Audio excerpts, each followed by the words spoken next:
하나님입니다. 그는 오늘도 두세 사람이 모인 곳에 함께 하신다 말씀하셨습니다.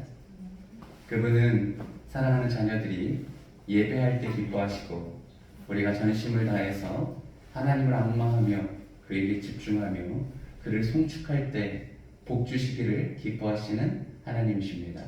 오늘 이 공간에 우리와 함께 하시는 하나님으로부터 오는 놀라운 은혜를 사모하는 마음으로 나아갈 때 주께서 큰 은혜를 베풀어 주실 줄 믿습니다. 우리 수요 예배 오전 예배인데요, 우리 힘차게 찬송가 91장 부르심으로 예배를 시작하도록 하죠.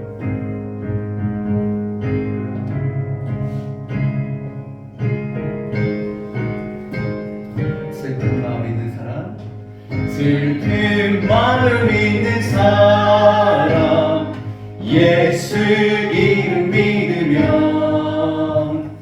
영원토록 변함없는 기쁜 마음 얻으리. 예수의 환영합니다. 이름을 세상의 소망이요. 아멘. 예수의 이름을 천국의 기쁨일세. 거룩하신 주의 이름 너의 방패 삼으라. 환난 시험 당할 때에 주께 기도드려라. 예수의 이름 세상의 소망이요. 아멘. 예수의 이름은 천국의 기쁨일세.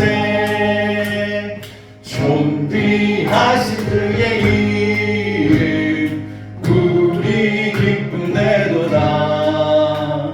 주의 품에 안길 때에 기뻐 찬송 부르리. 예수의 이름은 세상의 소망이요. 예수의 이름은 천국의 기쁨. 우리 3절 다시 찬양하죠. 존귀하신 주의 이름 우리 기쁨되도다. 주의 품에 안길 때에 기뻐 찬송 부르리. 예수의 이름은 세상의 소망이요. 예수의 이름은 천국의 기쁨. 우리 갈 길 나간 후에 보좌 앞에 나가 왕의 왕께 경배하며 멸류관을 드리리. 아멘. 예수의 이름은 세상의 소망이요.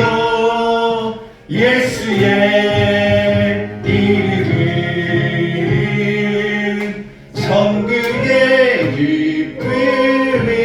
기쁨일세. 예수라는 이름만 듣기만 해도 막 힘이 솟지 않습니까? 우리 계속해서 찬송가 405장 주의 친절한 발에 안기세.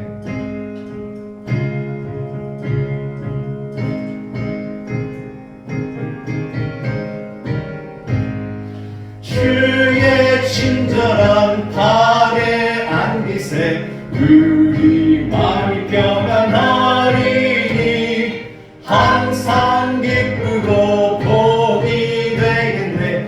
영원하신 팔에 주의 팔에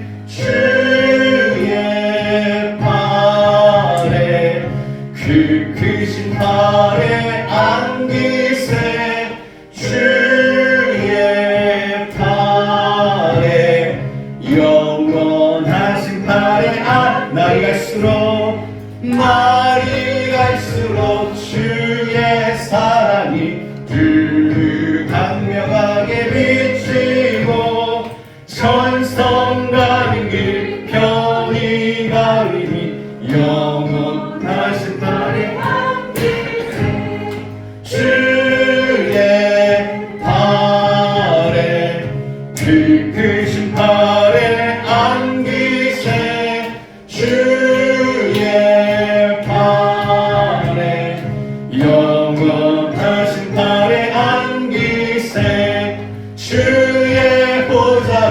나갈 때에 기뻐 장미 소리 외치고 겁과 두려움 없어지니 영원하신 팔에 주의 팔에 주의 팔에 그 크신 팔에 안기세 주의 팔에 영원하신 팔에 우리 3절 다시 찬양하지요.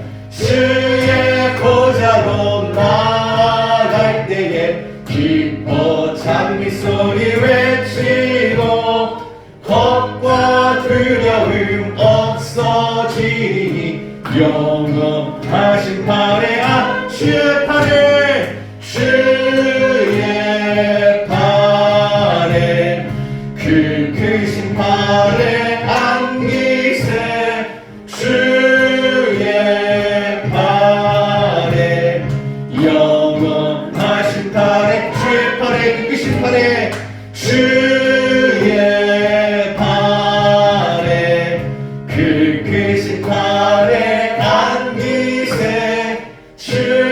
주의 팔에 영원하신 팔에 안기세.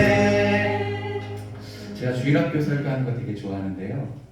이 찬양 부를 때마다 우리 아이들과 했던 이야기가 생각이 나요. 애들은 이제 전도사님 제가 젊었을 때 막 와서 안기잖아요. 그러면 막 서로 안기려고 막 난리예요. 저 어린 아이들.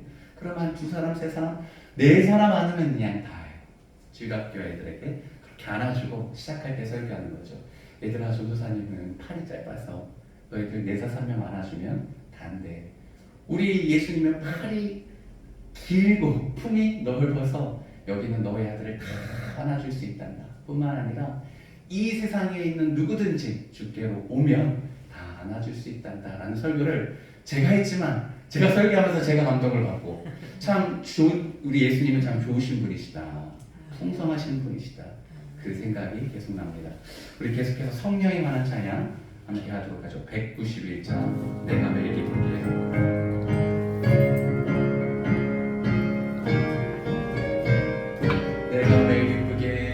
내가 매일 기쁘게 순례의 길 행함을 주의 팔이 나를 안보하니요. 내가 주의 큰 복을 받는 참된 비결은 주의 영이 함께함이라.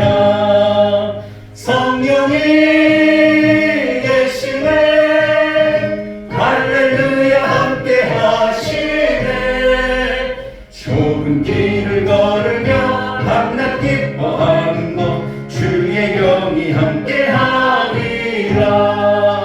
전에 죄에 빠져서 평안함이 없을 때 예수 십자가의 공로 힘입어 그 말 아래 엎드려 참된 평화 얻음은 주의 영이 함께하리. 성령이 계시네 성령이 계시네 할렐루야 함께하시네.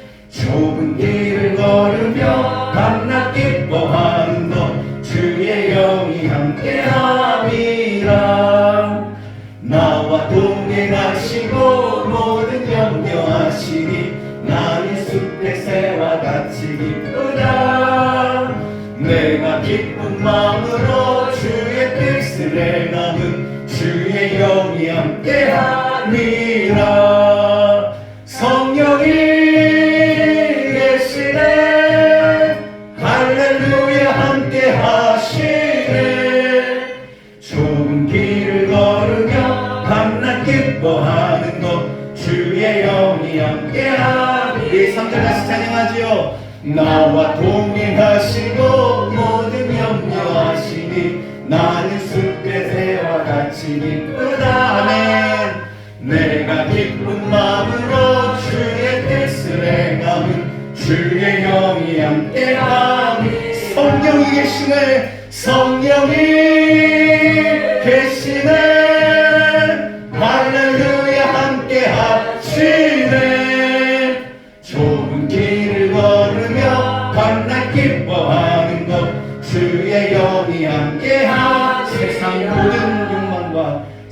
세상 모든 욕망과 나의 모든 정욕은 십자가에 이미 못을 박은 내 안에 어두운 밤이 지나고 무거운 짐 벗으니 주의 영이 함께하리라. 성령이 계시네 할렐루야 함께하시네. 좁은 길을 걸으며 밤낮 기뻐하는 것 주의 영이 함께하니. 성령이 계시네 성령이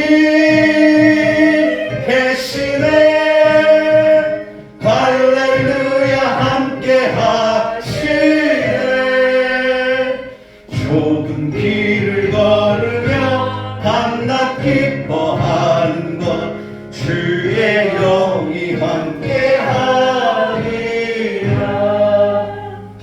주님 우리 안에서 함께 동행하시는 줄 믿습니다. 요즘 제가 밀고 있는 찬양입니다. 올해의 찬양이고요. 이 세상을 살아가는 동안에 나의 힘을 의지할 수 없습니다. 기도하고 낙심하지 말 것은 주께서 참 수많이 계시느라.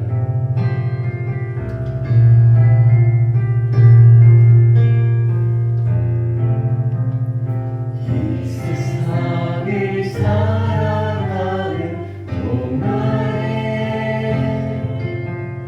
나의 힘을 의지할 수 없으니 기도하고 낙심하지 말 것은 주께서 참 소망이 되시리라. 네, 한 번 더. 이 세상을 살아가는 동안에 나의 힘을 의지할 수 없으니 기도하고 낙심하지 말 것은 주께서 참 소망이 되시리라. 하나님의 꿈이 나의 비전이 되고 예수님의 성품이 나의 인격이 되고 성령님의 권능이 나의 능력이 되길 원하고 바라고 기도합니다. 우리 1절 다시 고백해보자. 이 세상을 살아가는 동안에 나의 힘을 의지할 수 없으니 기도하고 낙심하지 말 것은 주께서 참 소망이 되시니. 하나님의 꿈이 나의 비전이 되고 예수님의 성품이 나의 인격이 되고 성령님의 권능이 나의 능력이 되길 원하고 바라고 기도합니다. 이절로 볼까요?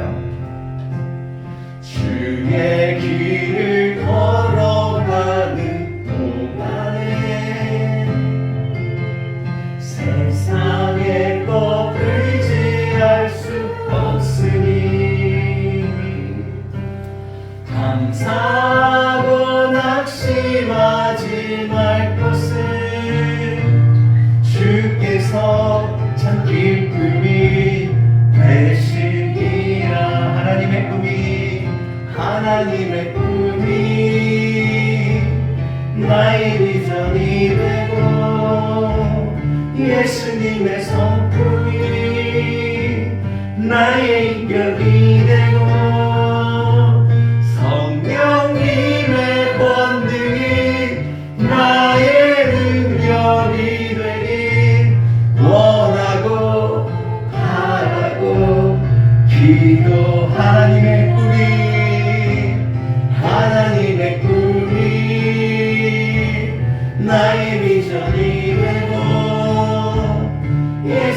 예수님의 성품이 나의 인격이 되고 성령님의 권능이 나의 능력이 되길 원하고 바라고. 우리 마지막으로 한 번 더 고백하죠. 하나님의 꿈이 나의 비전이 되고 예수님의 성품이 나의 인격이 되고 성령님의 권능이 나의 능력이 되길 원하고 바라고 기도합니다. 하나님의 꿈이 나의 비전이 되고, 우리 하늘공교회 좀 주제가 같지 않습니까? 우리 주님께서 가르쳐 주신 기도, 주기도문으로 함께 나아가는 시간 갖도록 하겠습니다. 함께 기도하시지요. 하늘에 계신 우리 아버지, 아버지의 이름을 거룩하게 하시며 아버지의 나라가 오게 하시며 아버지의 뜻이 하늘에서와 같이 땅에서도 이루어지게 하소서. 오늘 우리에게 일용할 양식을 주시고 우리가 우리에게 잘못한 사람을 용서하여 준 것 같이 우리 죄를 용서하여 주시고 우리를 시험에 빠지지 않게 하시고 악에서 구하소서. 나라와 권능과 영광이 영원히 아버지의 것입니다. 아멘.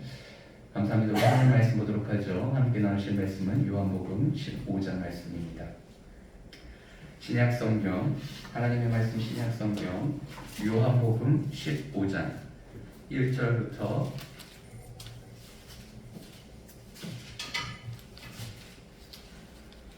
8절까지 읽어보도록 하죠. 하나님의 말씀 요한복음 15장 1절부터 8절, 제가 갖고 있는 성경서의 173페이지에 있습니다. 요한복음 15장 1절부터 8절. 춥지 않으시죠? 히터 안 틀었는데 괜찮으시죠? 네, 교독합니다. 제가 못 쓰죠? 여러분 짝수절 읽어주시면 감사하겠습니다. 나는 참 포도나무요 내 아버지는 농부라. 물은 내게 부어서 열매를 내지 아니하는 가지는 아버지께서 그것을 제거해 버리시고 물은 열매를 맺는 가지는 더 열매를 맺게 하려 하여 그것을 깨끗하게 하시느니라. 너희는 내가 일러준 말로 이미 깨끗하여 졌으니 내 안에 거하라. 나도 너희 안에 거하리라. 가지가 포도나무에 붙어 있지 아니하면 스스로 열매를 맺을 수 없음같이 너희도 내 안에 있지 아니하면 그러하리라. 나는 포도나무요 너희는 가지라. 그가 내 안에 내가 그 안에 거하면 사람이 열매를 많이 맺나니 나를 떠나서는 너희가 아무것도 할 수 없음이라. 사람이 내 안에 거하지 아니하면 가지처럼 밖에 버려져 마르나니 사람들이 그것을 모아다가 불에 던져 사르느니라. 너희가 내 안에 거하고 내 말이 너희 안에 거하면 무엇이든지 원하는 대로 구하라. 그리하면 이루리라. 너희가 열매를 많이 맺으면 내 아버지께서 영광을 받으실 것이요 너희는 내 제자가 되리라. 아멘. 잠시 기도합니다. 좋으신 하나님, 이 시간 주님의 음성 듣기를 소망합니다.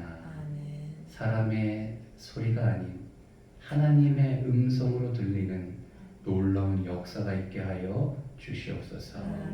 감사합니다. 사랑합니다. 예수님의 이름으로 기도합니다.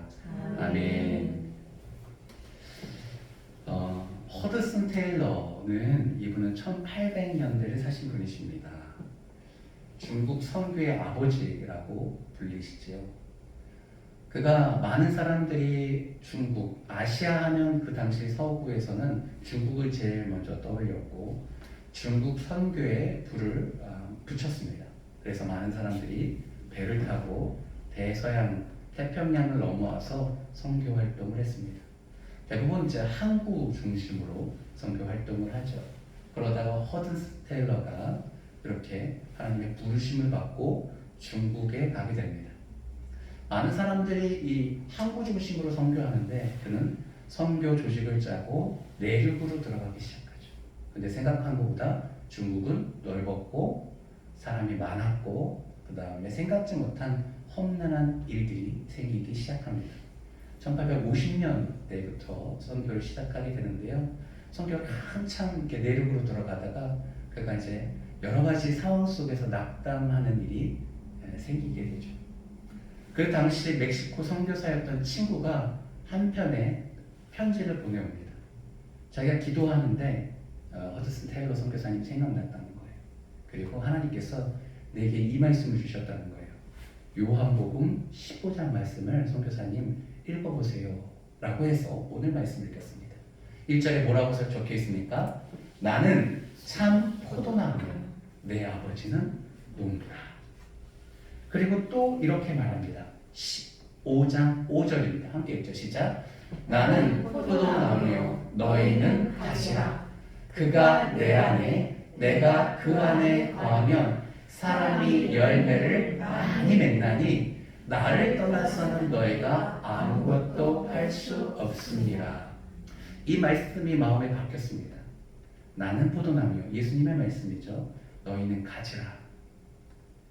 그가 내 안에 내가 그 안에 거하면 사람이 많은 열매를 맺는다.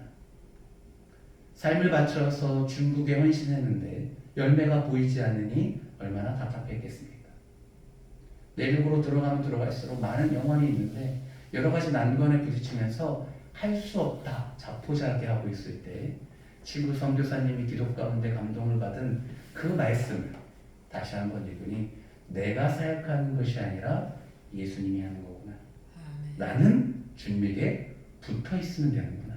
그러면 그가 나를 통하여서 열매 맺게 하구나라는 이 말씀이 얼마나 힘이 되는지 다시 한번 일어나서 1869년도입니다. 사역을 했다라는 말씀입니다. 요한복음 15장 말씀을 읽을 때마다 허드슨 테일러 선교사님의 일화가 생각나는 이유입니다. 우리가 최근 요한복음에 있는 말씀을 통해서 예수님의 7가지 선언을 보고 있습니다. 자기 선언이라고 제가 설명을 드렸죠. 나는 무엇이다 라고 예수님께서 이렇게 차근차근 설명드렸습니다. 나는 생명의 떡이다 라고 말씀하셨어요. 나는 세상의 빛이다 라고 말씀하셨어요. 그러다가 제가 중간에 말씀은 다 이렇게 생략하고 넘어가고 오늘은 맨 마지막 자신의 7선언 중에 마지막 말씀인 나는 참 포도나무다 라는 말씀으로 말씀을 나누려고 합니다. 앞에 있는 6가지의 자기선언은 스스로에 대해서 나는 어떤 사람인지 얘기하고 있습니다. 어떤 존재인지. 핵심은 제가 뭐라고 말씀드렸습니까? 생명이다. 생명의 떡, 세상의 빛인데 생명의 빛이라고 설명하시죠. 그는 선한 목자이며 부활이요 생명이라고 말씀하고 있습니다. 길이요 진리요 생명이다. 공통점이 무엇입니까? 예수 안에 생명이 있다. 그를 믿고 그를 영접하면 영생을 얻는다는 것이 예수님이 반복적으로 하시는 설명입니다. 그런데 오늘 본문에 의해서 유일하게 이 마지막 7번째 선언에 있어서는 예수님 본인뿐만 아니라 예수님과 우리가 예수님과 성도가 어떤 관계가 있는지 관계성에 대해서도 설명하고 있습니다. 그것이 5절의 말씀이죠. 예수님은 일단 나는 포도나무다라고 설명을 하고 있고 그러면 너희와 나와 도대체 무슨 관계냐라고 얘기하고 있는 것이죠. 어떤 관계입니까? 예수님은 포도나무, 원줄기이시고 우리는 가지다. 이 그림 하나로 예수님과 우리가 관계가 어떤 것인지 단번에 머릿속에서 이미지로 형상화되지 않겠습니까? 가지인 우리는 누구를 떠나서 살 수 없다? 예수님을 떠나서 살 수 없다. 아멘이십니까? 아멘. 사랑하는 성도님, 오늘 말씀을 통하여서 예수님은 우리에게 얼마나 소중한 존재인지, 우리가 어디에 거해야 하는지, 우리의 삶의 힘을 어디에 쏟아야 되는지 말씀을 듣고 그것이 여러분과 저의 믿음이 되기를 주님의 이름으로 축복합니다. 아멘. 그러면 오늘 1절로 들어가 봐서 1절 보면 나는 참 포도나무요 내 아버지는 농부다. 예수님은 포도나무인데 영어로 보니까 true vine이라고 적혀 있습니다. 진짜, 진리, true 아닙니까? 진짜 포도나무다. 이 말인즉슨 가짜가 있고 모조품이 있고 속이는 나무가 있다는 것이죠. 그리고 하늘에 계신 하나님은 농부다라고 말하고 있습니다. 일찍이 이스라엘을 상징하는 나무를 포도나무라고 종종 예수님께서 설명하셨습니다. 이미 구약 때부터 이렇게 얘기하죠. 예레미야 2장 21절인데요. 말씀 함께 보도록 하죠. 함께 화면 참조해 주시고 읽어볼까요? 시작. 내가 너를 순전한 참 종자 곧 귀한 포도나무로 심었거늘 내게 대하여 이방 포도나무의 악한 가지가 됨은 어찌 되느냐. 예수님께서 나는 참 포도나무다라고 설명을 하실 때에는 구약에 있는 근거를 가지고 지금 얘기를 하시는 겁니다. 여기서 내가라는 것은 예레미야가 하는 거지만 하나님의 말씀을 대언하는 거죠. 하나님이 너 이스라엘을 순전한 참 종자 곧 귀한 포도나무로 심었다. 뭐라고 심었다고요? 포도나무. 그래서 이 포도나무는 이스라엘을 상징하는 나무입니다. 그런데 하나님께서는 참 종자, 진짜 좋은 자, 하나님의 씨로부터 심었는데 그들은 하나님을 떠나서 타락하여서 이방의 포도나무의 악한 가지가 되었다라고 말하고 있습니다. 아까 5장 1절에서 15장 1절에서 참 포도나무다라는 표현과 겹치지 않습니까? 참 종자를 심었는데 악한 가지가 되었다. 우리의 근원은 예수님이십니다. 예수님으로부터 시작할 때 우리 삶에 소망이 있는 것이죠. 이렇게 포도나무를 통해서 예수님께서는 끊임없이 우리의 삶과 비유하고 있습니다. 이것은 개인을 향해서 하신 말씀입니다. 나다네일이라는 사람을 통해서 예수님께서 어떻게 표현했는지 요한복음 1장 47절 읽어보도록 하죠. 시작. 예수께서 나다나엘이 자기에게 오는 것을 보시고 그를 가리켜 이르시되 보라 이는 참으로 이스라엘 사람이라 그 속에 간사한 것이 없도다. 참으로 이스라엘 사람이라. 참 포도나무라는 뜻이죠. 그 속에 간사한 것이 없다. 결국은 우리는 좋은 포도나무가 되어야 되고 좋은 포도나무야말로 이스라엘 사람, 영적인 이스라엘 사람이 될 수 있다는 것이죠. 사랑하는 성도님, 우리가 우리 마음속에 예수 그리스도를 모시고 그 안에 순수한 것이 있을 때 좋은 열매를 맺을 수 있다는 말씀입니다.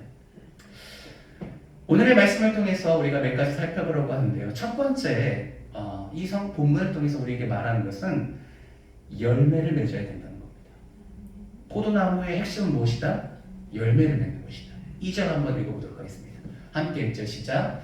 무릇 내게 붙어 있어 열매를 맺지 아니하는 가지는 아버지께서 그것을 제거해 버리시고 무릇 열매를 맺는 가지는 더 열매를 맺게 하려 하여 그것을 깨끗하게 하시느니라. 2절 말씀의 핵심은 뭐냐면 열매를 맺어야 된다는 것이고 이 열매를 맺을 수 있도록 농부이신 하나님께서는 열심으로 일하신다는 겁니다. 결국 하나님이 하시는 일은 우리를 통하여 열매 맺게 하시는 일이고 우리의 사명은 무엇이다? 열매 맺는 것이다. 사랑하는 성도님, 열매 맺으셔야 됩니다. 저는 농부의 사위가 되었습니다. 서울에서 자라서 아무런 그런 작물에 대한 곡식에 대한 개념이 없는데 아내 우리 장인어른이 농사를 인천에서 지으셨어요. 지금도 쌀 농사를 짓고 계시고 초반에만 해도 여러 가지 농작물을 지었어요. 손자 손녀들에게 이렇게 과일 주신다고. 저희 집 뒤에 포도밭이 있었어요. 그죠? 포도밭이 있었어요. 근데 포도나무 처음 봤어요. 근데 포도나무가 볼품이 없습니다. 나무 가지가 얇아요. 그리고 아버님이 이렇게 쇠 기둥 같은 거를 이렇게 쭉 해서 막 박아 놓으셨어요. 그러면 걔가 타고 올라오는 거예요. 여러 가지 집 앞에는 뭐 파, 양파, 뭐 각종 뭐 감자 다 있는데 그거는 이제 본인이 이제 드시려고 그리고 우리 가족들 주시려고 하시는 거고 기본은 쌀 농사였어요. 수박, 과일, 참외 뭐 다 있는데 바쁘셔서 그거를 상품이 아니라 이제 드시려고 하는 거니까 잘 손을 못 보셔서 포도나무도 이렇게 손이 가지 않으니까 바짝 마르더라고요. 나뭇가지가 이렇게 타고 올라와서 포도를 열매를 맺어야 됩니다. 근데 이 나무가 덤불과에 속하더라고요. 그러니까 큰 줄기가 있는 게 아니에요. 바닥에 두면 그냥 바닥에 이렇게 막 이런 거예요. 근데 거기다가 가지를 꽂아 놓으니까 나무를 타고 오는 것이죠. 결국 포도나무의 핵심은 포도 열매를 맺을 때 이 나무의 가치가 있는 것이지 그 덤불이어가지고 땔감으로도 쓸 수가 없는 그런 나무라는 겁니다. 포도나무의 핵심은 다시 한번 강조합니다. 열매를 맺는 것입니다. 예수님께서 왜 많은 나무 중에 이스라엘을 포도나무로 예레미야 때부터 그렇게 참 포도나무를 심었다라고 말씀하십니까? 자신의 백성에게 기대하는 바가 있다는 거예요. 그것은 열매 맺는 것입니다. 그래서 예수님은 열매 맺기 위해서 우리의 참 포도나무 줄기가 되어주셨고 농부이신 하나님께서는 그것을 위해서 힘쓰신다는 겁니다. 가지가 너무 많으면 영양분이 이 나무로 가지로 갈라지기 때문에 농부이신 하나님께서 가지치기를 한다는 거예요. 제거해 버린다는 거예요. 기본 메인 줄기로 인해서 영양분이 수분이 올라가서 열매 맺을 수 있도록 도와주시는 것이 하나님의 일입니다. 그 2절 말씀이죠. 내게 붙어 있어. 기본적으로는 예수님께 붙어 있어야 됩니다. 열매 맺지를 않은 가지는 하나님께서 아버지께서 그것을 제거해 버린다. 여기에서 제거해 버린다는 것은 징계의 개념은 아니에요. 이미 하나님께 붙어 있기 때문에 예수님께 붙어 있기 때문에. 근데 우리가 예배를 통하여 그리고 말씀을 통하여 이 열매를 잘 맺을 수 있도록 하나님께서 도와주신다는 거죠. 저는 개척교회 목사입니다. 하루 일주일에 설교를 9편에서 10편 합니다. 새벽 5번, 수요, 금요, 주일날 애들 설교까지. 그리고 지금 현재는 수요일날 고정 성경 공부를 우리 한상상 형제님과 하고 있고 목요일날은 2시부터 4시까지 모방 정도를 하고 있습니다. 그리고 성도님들이 요청하시면 중간중간에 신방을 하고 교제 시간도 갖습니다. 저는 이것만으로도 벅차죠. 그런데 제가 많은 취미가 있어서 낚시가 나쁘거나 골프가 나쁘거나 운동이 나쁘지 않죠. 그런데 뭔가 수집을 하거나 이런 것들이 너무 많아서 그것에 정신을 팔리면 이 목회가 다 잘 되겠습니까? 저의 오로지 관심은 말씀을 준비하고 이 말씀을 어떻게 은혜스럽게 전할까 전도하는 것이죠. 성경 공부는 그냥 지식으로 하는 겁니까? 한 영혼이 주 예수 그리스도를 만나고 정말 그 주를 영접하고 이 영적인 싸움인데 얼마나 기도하겠습니까? 저녁마다 1시간 반씩 동네를 돕니다. 소사거를 이렇게 나누어서 돌아요. 그리고 기도합니다. 이곳에 귀한 영혼이 올 수 있도록. 무엇을 의미하죠? 우리가 열매 맺기 위해서는 집중해야 된다는 겁니다. 집중한다는 것. 하나님께서는 우리에게 자유의지를 주셨습니다. 무엇이든 할 수 있죠. 근데 우리의 목표가 열매라고 한다면 삶을 집중할 필요가 있다는 거예요. 이것도 하고 저것도 하고 다 하고 다른 사람들이 하는 것처럼 여행이 나쁘다는 거 아니에요. 여행 가고 내 취미 다 하고 할 거 다 하고 열매를 맺을 수 있겠습니까? 하나님께서는 그렇지 않도록 계속 가지치기를 해주신다는 거예요. 그리고 고대의 그 중동에는 이 땅바닥에서 이 흙판에서 모래 가운데 이 가지가 자랐기 때문에 그 메인 가지를 흙에서 이렇게 끌어올려가지고 깨끗하게 씻어준다라고 말하고 있습니다. 열매가 더 잘 맺을 수 있도록 가지치기도 하고 메인 줄기를 하나님께서 보살펴 주신다는 것이죠. 왜 그렇습니까? 열매 맺을 수 있도록 도와주신다는 겁니다. 두 번째, 그러면 도대체 이 열매, 포도나무는 무엇을 의미하는 걸까요? 쉽게 설명하면 예수님이 참 포도나무, 줄기이기 때문에 우리는 무슨 열매를 맺겠습니까? 포도나무 열매를 맺죠. 예수님이 줄기이기 때문에 예수님으로부터 영양분을 받아서 예수의 속성인 예수님 열매를 맺는 것이죠. 이해하시겠죠? 우리의 속성인 우리의 열매를 맺으면 무엇이겠습니까? 시기, 질투, 분쟁, 탐욕, 음란한 것들. 세상은 분쟁으로 가득할 것이고 그렇지 않아도 세상은 타락하였는데 우리마저도 우리의 것으로 열매를 맺으면 자랑할 게 없을 것이죠. 흠모할 것이 없죠. 그런데 예수님 안에 거하고 예수님 앞에 붙어 있으니 예수님 열매를 맺게 되는 겁니다. 내적으로는 예수님의 성품을 우리가 맺게 되는 것이죠. 참 예수님의 성품 닮은 목회자가 되어야 되는데 성격이 얼마나 나쁜지 그냥 지나가면서도 사람하고 이렇게 싸우고 싶어요. 왜 그런지 모르겠어, 남자들은. 근데 싸우고 싶어요, 그냥. 격투기가 재밌고 그 격투기를 현실에서 실현해보고 싶고 지나가다가 어린 학생들 뭔가 껄렁껄렁하면 가서 싸우고 싶고 운전하다가 시비 거는 사람 있으면 쫓아가고 싶고 욕하고 싶고 그렇단 말이죠. 못됐습니다. 그런데 예수 안에 붙어 있으므로 예수의 성품이 우리 안에 있기를 소망하는 것이죠. 성령님은 좋으신 분입니다. 우리 안에 선한 예수님의 성품 열매를 맺게 하는 것이죠.